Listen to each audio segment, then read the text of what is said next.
વડીલ, તમે જાણો છો કે 80-90 વર્ષની જે ઉંમર હોય ને એ ઉંમરમાં ઘણા ગઈઢાઓ ભગવાનના ભજન ગાતા હોય, ભગવાનના ગીત ગાતા હોય.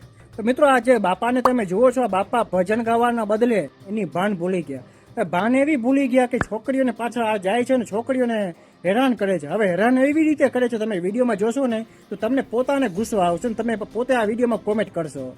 હવે મિત્રો, ઘટના એવી બની હતી કે બે છોકરીઓ છે, બે છોકરી ફર્નિચરના દુકાનમાં જાય છે અને એ છોકરીને પાછળ 80 વર્ષના ગઈઢા પણ બાપા પણ એની પાસે પૂકી જાય છે.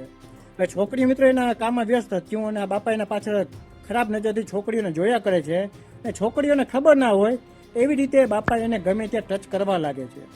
હવે મિત્રો, એ વિડીયો હું તમને બતાવીશ, તમે વિડીયોમાં બન્યા રહેજો.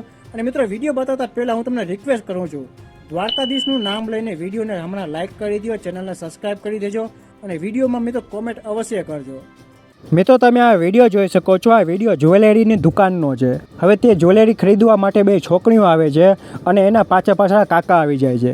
હવે આ કાકા પહેલાં તો બંને છોકરીઓને ખરાબ નજરથી જોયા કરે છે અને પછી આ બંને છોકરીઓને આ કાકા ખરાબ રીતે ગમે ત્યાં ટચ કરવા લાગે છે.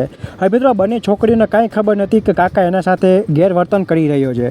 તો મિત્રો, તમે આ વિડીયોમાં કાકાની ખરાબ હરકત તમે જોઈ શકો છો, પણ હું તમને એ પૂરો વિડીયો નથી બતાવતો, કેમ કે મિત્રો આપણે યુટ્યુબના નિયમ પણ હોય કે કોઈ છોકરીઓ જોડે છેડતી થતી હોય એ વિડીયો આપણે ન બતાવી શકીએ. હવે મિત્રો, આ વિડીયો જોયા પછી તમે તમારી ફેમિલીમાં આ વિડીયોને અવશ્ય શેર કરજો અને આ કાકા વિશે કોમેન્ટ કરવાનું ભૂલતા નહીં.